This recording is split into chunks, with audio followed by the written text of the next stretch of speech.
Welcome to the Bloody Channel, you lot. Today we're tackling one of the most prestigious, most influential cuisines on the planet.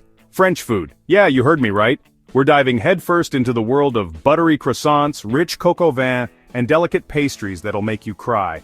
From top dishes to the surprising origins of some of your favorites, we're going on a culinary journey.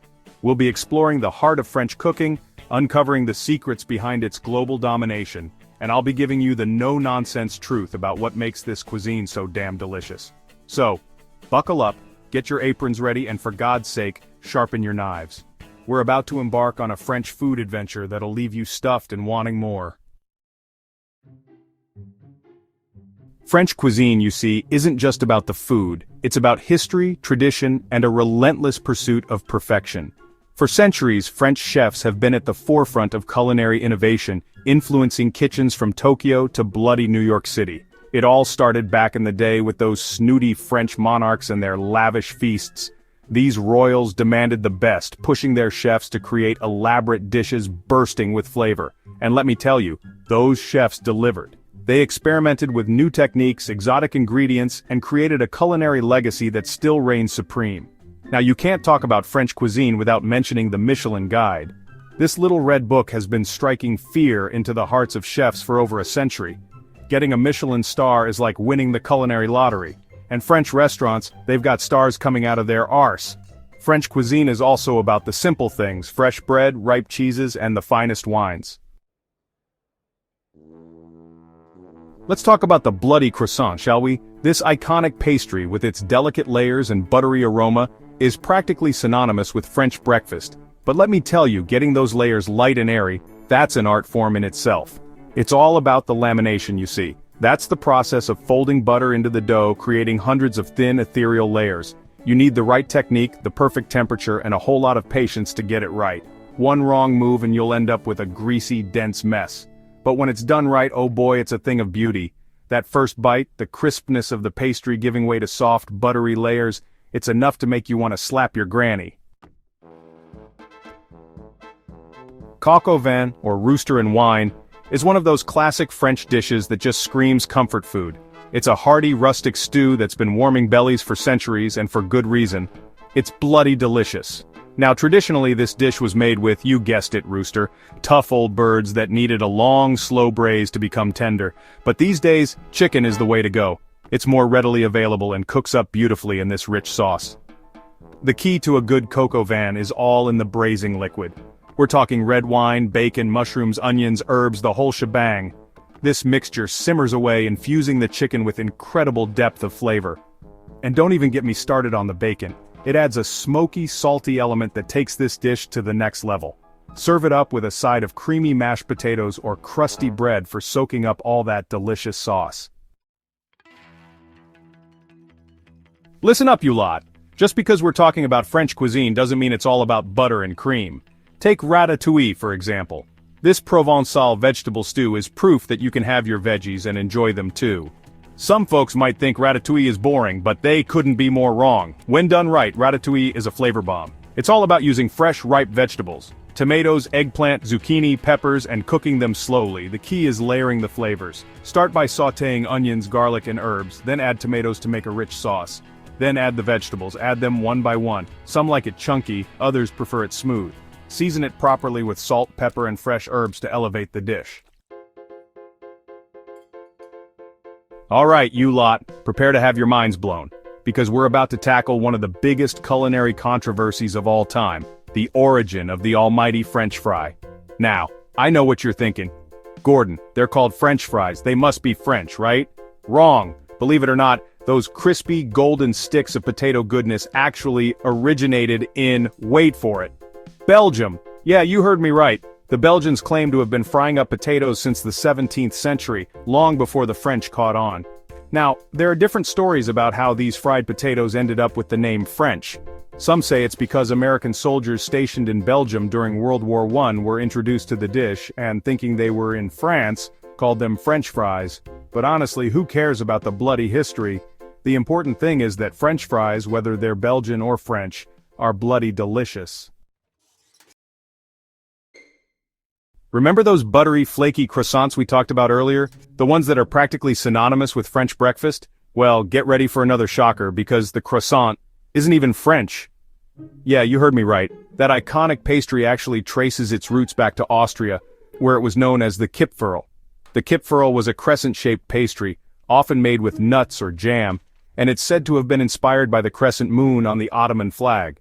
So how did the Kipferl make its way to France and transform into the croissant we know and love today? Well, legend has it that Marie Antoinette, the Austrian-born Queen of France, introduced the pastry to the French court in the 18th century. The French, being the culinary geniuses they are, took the Kipferl and made it their own, transforming it into the lighter, flakier, more buttery croissant we know and love today.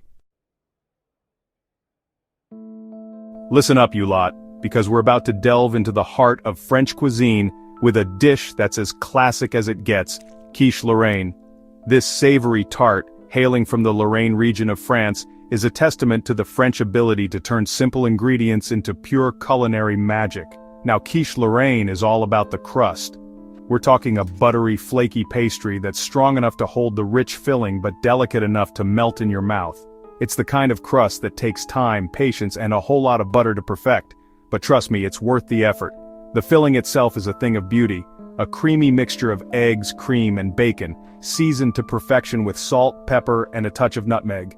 Some folks like to add cheese to their quiche Lorraine, and while I'm usually all for adding more cheese to everything, I think it detracts from the purity of the original. Quiche Lorraine is incredibly versatile. Serve it hot or cold for breakfast, lunch, or dinner. It's the perfect dish for picnics, potlucks, or a light but satisfying meal. Hold on to your hats, we're entering the world of Michelin-starred dining. Welcome to Le Meurice, one of Paris's most prestigious restaurants. Housed in the opulent Hotel Meurice, it has wowed diners for over 2 centuries. Impeccable service, stunning setting, and exquisite cuisine. This is fine dining at its finest, with a price tag to match. For an unforgettable culinary experience, this is the place. From the moment you step inside, you're treated like royalty. The service is impeccable, the atmosphere elegant, and the food spectacular.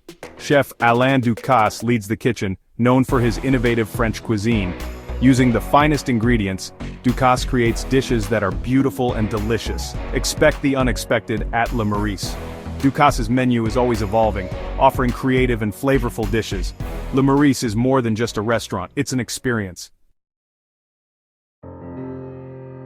Listen up, you lot, because we're about to meet the culinary legend who revolutionized French cuisine, Paul Bocuse. This culinary titan, often hailed as the godfather of French cuisine, left an indelible mark on the world of food, and his legacy continues to inspire chefs around the globe. Bocuse was a true pioneer, challenging the stuffy traditions of French cuisine and injecting it with a fresh, modern sensibility.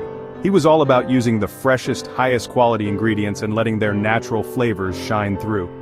One of Bocuse's most iconic dishes is his truffle soup.